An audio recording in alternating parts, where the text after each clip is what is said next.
எல்லாருக்கும் வணக்கம். இந்த நாளிலும் சட்ட புத்தகம், பழைய சட்டம், பழைய ஏற்பாடு, சகரியா புஸ்தகம் 14வது அதிகாரம் 3வது வசனத்திலிருந்து வாசிப்போம். கர்த்தர் புறப்பட்டு யுத்த நாளிலே போராடுவது போல அந்த ஜாதியோடு போராடுவார். அந்த நாளில் அவருடைய பாதம் கிழக்கு எருசலேமுக்கு எதிராக இருக்கிற ஒலிவ மலையில் நிற்கும். அப்பொழுது மகா பெரிய பள்ளத்தாக்கு உண்டாகும்படி ஒளியமலை தன் நடு மையத்திலே கிழக்கு மேற்காய் எதிராய் பிளந்து போகும். அதனாலே ஒரு பகுதி வடப்பக்கத்திலும் ஒரு பகுதி தென் பக்கத்திலும் சாயும். அப்பொழுது என் மலையில் நடுவிலே பள்ளத்தாக்கு வழியாய் ஓடி போவீர்கள். மலையில் பள்ளத்தாக்கு ஆத்சால் மட்டும் போகும். நீங்கள் யூதாவின் ராஜாவாகிய உசியாவின் நாட்களிலே பூமி அதிர்ச்சி தப்பி ஓடி போனது போல ஓடி போவீர்கள். என் தேவனாகிய கர்த்தர் வருவார். தேவரோடு கூட எல்லா பரிசுத்தவான்களும் வருவார்கள். இது எப்போ நடக்கும்? 1000 வருஷ அரசாட்சிக்கு முன்னாடி கிடையாது. 1000 வருஷ அரசாட்சி முடிஞ்சு அந்திகிறிஸ்து ஆட்சியில் ஒரு கூட்ட ஜனத்தை பாதுகாத்து அவங்களை தப்பி வைக்க அவருடைய பாதம் ஒளிவு மலை மேல் நிற்கும். பாதம்னு சொன்னால் நம்மளை மாதிரி பாதம் வச்சு நிற்கிறதில்ல. பாதம் அப்படின்னா பவர், பூமி அதிர்ச்சி உண்டாக்குற வல்லமை. அவர் தொட்டால் பூமி அதிரும், அவர் சத்தம் விட்டால் பூமி ரெண்டாக பிளந்து போகும். ஆகவே எல்லா பரிசுத்தவான்களும் எப்போ வராங்க? உலகம் முடியும் போது, கடைசியில் தான் நடக்கிற காரியம் இது.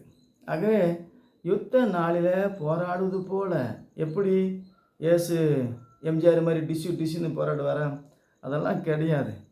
தேவன் எங்கிருந்து என்ன செய்யணுமோ செய்வார்.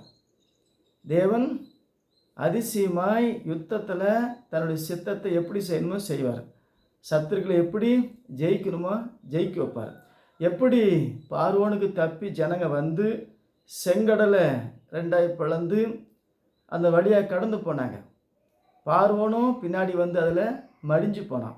ஆகவே அதே போல் ரெண்டாய் மலையை ஒளிவு மலை பிளந்து உசியாவின் ராஜா காலத்தில் பூமி அதிர்ச்சி தப்பி ஓடி போனது போல் அங்கே அடையாளமே சொல்லப்படுகிறது. ஆகவே அந்தி கிறிஸ்து ஆட்சியில் ஒரு கூட்ட ஜனத்தை தேவன் தப்பி வைப்பதற்காக ஒளிவமலை ரெண்டாக பிளந்து கிழக்கு தெற்கு வடக்காய் சாய்ந்து போகும். அது ஒரு பாதை உண்டாக்குறார். இது 1000 வருஷம் அரசாட்சி முடிஞ்சு அந்தி கிறிஸ்து ஆட்சி முடிஞ்சு கடைசியில் நடக்கிற காரியம். இயேசு கிறிஸ்து எப்படி தன்னுடைய ஜனத்தை பாதுகாக்க பெரிய ஒரு அதிர்ச்சி உண்டாக்குறார். ஆகவே எல்லா பரிசுத்தவங்களும் எப்போ வராங்க? உலகம் முடியும் போது தான் வராங்க. அதுக்கு முன்னாடி கிடையாது. 1000 வருஷம் அரசாட்சியில் இயேசு நமக்குள்ளே இருந்து உலகம் முடிவு பரிந்தும் சகல நாட்கு நான் உங்களோடு கூட இருக்கிறேன். மத்தேயு சுவிசேஷம் 28:20 உலகம் முடிவு பரிந்தும் நமக்குள்ளே இருந்து தேவன் ஆட்சி அதிகாரத்தை செய்வார். இப்போ எப்படி ஆட்சி அதிகாரம் கிடைக்குன்னா, தண்ணி தான். எலியா எப்படி ஆகாப்பு ராஜா காலத்தில் என் வார்த்தையன்றி பனியும் மழையும் பெய்யாது என்று 3 வருஷம் மழை பெய்யாது. மறுபடியும் ஜெபம் பண்ணால் மழை பெய்யும். யாக்கோப்பு நிருபம் 5:17-18 மழை வராதபடி கருத்தாய் ஜெபம் பண்ணான். மறுபடியும் மழை வரும்படி கருத்தாய் ஜெபம் பண்ணான். இப்போ காட்டில் இருக்கிற யானை, சிங்கம், புலி, ஒட்டகம், குதிரை, எல்லா ஆடு மாடெல்லாம் நாம் கொண்டு வந்து பழக்கி வேலை வாங்க முடியும். இப்போ யானையே வேலை வாங்கும்போது ஆகாயத்தில் இருக்கிற மேகத்தை சொன்னால் மழை பெய்யும், சொன்னால் கட்டுப்படும். அதனால தான் இயேசு சமுத்திரத்தை பார்த்து எரியாதே, காற்றை பார்த்து அமைதியாக இரு, சொன்னால் மழை வரும். 1000 வருஷம் அரசாட்சியில் வாரத்துக்கு ஒரு மழை, மாதத்துக்கு 4 மழை பெஞ்சா எல்லாம் விளைஞ்சிரும். ஆகவே சொட்டு பாசனம், கரண்ட்டு, போரு, கிணறு எதுவும் தேவையில்லை. 1000 வருஷம் அரசாட்சியில் பரலோகத்தின் திறவுகோல் இயேசு என்னும் வல்லமை, தேவனுடைய சக்தி. அவர் சொன்னால் நமக்குள்ளே இருந்து நாம் சொன்னால் அப்பொழுதுதான் மழையை பார்த்து பெயர்ந்து சமுத்திரத்தை தள்ளுண்டு போ என்று சொன்னால் அப்போ தான் மழையெல்லாம் போகும்.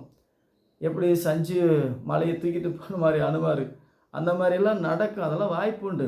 இப்போ ஆகாய மண்டலத்தில் விண்கல் வருது, பெரிய பெரிய மலசோடெல்லாம் இருக்குது. அப்படியே தானாக வந்துட்டு தானாக போயிட்டு இருக்குது. இப்போ மலசோட கல் ஏன் நம்ம பூமியை அந்த இடத்துல சுற்றிட்டு இருக்குது, நிலா அந்த இடத்துல சுற்றிட்டு இருக்குது, எல்லாமே அந்த இடத்துல தொங்கிக்கிட்டு சுற்றிட்டு இருக்குது. இப்போ மேகம் வர்றது ஒரு பெரிய காரியமா? மலையை தூக்கி சமுத்திரத்தில் வைக்கிறது ஒரு பெரிய காரியமா? அதெல்லாம் அந்த காலத்தில் நடக்கும். அந்த நாட்டில் நடக்கும்போது மக்களுக்கு அது ஒரு பெரிய அதிசயமாக தெரியாது. நம்ம இன்றைக்கி நிலாவுக்கு போயிட்டு வந்தோம், செவ்வாய்க்கிரகத்துக்கு போகிறாங்க, இன்றைக்கி அதிசயமாக தெரியுதா? இதே 100 வருஷத்துக்கு முன்னே சொன்னாக்கா புரியாது. அதே போல் வருங்காலத்தில் இதெல்லாம் நடக்கும்போது அந்தந்த காலத்தில் அந்தந்த விஞ்ஞானத்தை புரிஞ்சுக்குவாங்க, தெரிஞ்சுக்குவாங்க. ஆகவே கடைசி காலத்தில் தான் இயேசு இந்த பூமிக்கு வராரு. ஆகவே இயேசுவின் பாதம் அப்படின்னு சொன்னால் அவருடைய பவர். மலையை பிளந்து ஒரு கூட்ட ஜனத்தை தப்பி வைக்கிறாரு. உலகம் முடிவு வரைக்கும் இயேசு நமக்குள்ளே இருக்கிறாரு. இயேசு வந்து இந்த பூமியில் நம்மள மாதிரி இருந்து ஆட்சி செய்வதில்லை. 1000 வருஷம் எடுக்க வேண்டியதில்லை. இயேசு இந்த பூமிக்கு ஒரே ஒரு நாள் வந்து நான் தான் சிலுவையில் மரித்தேன், உயிர்த்தேன், என்னை பாருங்கன்னு ஒரு நாளைக்கு 24 மணி நேரம் இந்த பூமியில் இயேசு இருந்துட்டா உலகமே மனம் திரும்பிக்கும். எல்லாரும் எதிர்பார்த்துட்டு இருக்கிறோம். இயேசு வந்தார், இறந்தார், போனார், எப்போ வருவார், வந்தாக்கா எல்லாம் நம்புவாங்க. ஆகவே இதை கண்டு விசுவாசிப்பதில்லை. அப்போ கடைசி காலத்தில் ஏன் சாத்தானை பின்பற்றி போகிறாங்க அப்படின்னா, இயேசு நமக்குள்ளே இருக்கிறதுனால அவங்களுக்கு விளங்காது. பகிரங்கமாக எப்போ வராரு? கடைசியில் தான், உலகம் முடியும் போது தான். நீங்கள் எப்படி வானத்துக்கு மேகத்தின் மேல் போனாரோ அப்படியே வருவார். அப்பொழுது எல்லா ஜாதியும் கண்டு புலம்புவாங்க, ஏன்னா ஏமாந்து போனோமே என்று சொல்லி. ஆக உலகம் முடியும் போது தான் இயேசு வராரு. இயேசு 1000 வருஷ அரசாட்சியில் நமக்குள்ளே இருந்து செயல்படுத்துவார். நம்மளை ஆளுகைக்கு அதிகாரம் கொடுப்பார், பவர் கொடுப்பார், சக்தி கொடுப்பார், வாக்கு வல்லமை கொடுப்பார். இதை அறிஞ்சு புரிஞ்சு தெரிஞ்சு கொண்டு நம்ம 1000 வருஷ அரசாட்சி காத்திருப்போம். 1000 வருஷ அரசாட்சி என்னைக்கு? இன்றைக்கே ஆரம்பிக்கலாம். இன்னும் 10 வருஷம் ஆகலாம், இன்னும் 500 வருஷம் ஆகலாம், இன்னும் 1000 வருஷம் கூட ஆகலாம். அதெல்லாம் தேவனுடைய சிஸ்டத்தில் இருக்கிற தேவனுடைய சட்டம். இன்றைக்கி தந்தால் நம்மளே 1000 வருஷம் வாழ போகிறோம், எல்லாரும் வாழ போகிறோம். மறுபடியும் இளமையை கழுகு போல மாற்றுவார். ஆகவே மறுபடியும் கெட்டிக்கோழியாய் இந்த இயற்கை சூழலை மாற்றிட்டா நம்ம சரிகள் அப்படியே இருக்கும். ஒருவேளை விஞ்ஞானத்தில் மரபணுக்களை மாற்றி செய்வாங்க. விஞ்ஞானமும் தேவன் ஞானம் தான், சர்வ ஞானம் தான் தேவன். தேவனும் விஞ்ஞானத்தை கொடுக்குறார். ஞானிகளுக்கு ஞானத்தையும் அறிவாளிக்கு அறிவையும் கொடுத்து சகலமும் பூமியை பண்படுத்தி அதை ஆண்டு கொள்ளுங்கள்.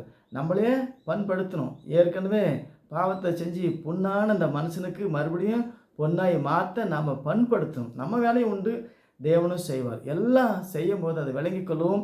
ஆகவே 1000 வருஷ அரசாட்சியில் இயேசு நமக்குள்ளே இருப்பார், எருசலேமில் இருக்க மாட்டார். இதை புரிஞ்சுக்கொள்வோம், தெரிஞ்சுக்கொள்வோம். கர்த்தருடைய வார்த்தையை அறிந்து கொள்ள கர்த்தர் உங்களுக்கு உதவி செய்வார். மீண்டும் சந்திப்போம். வணக்கம்.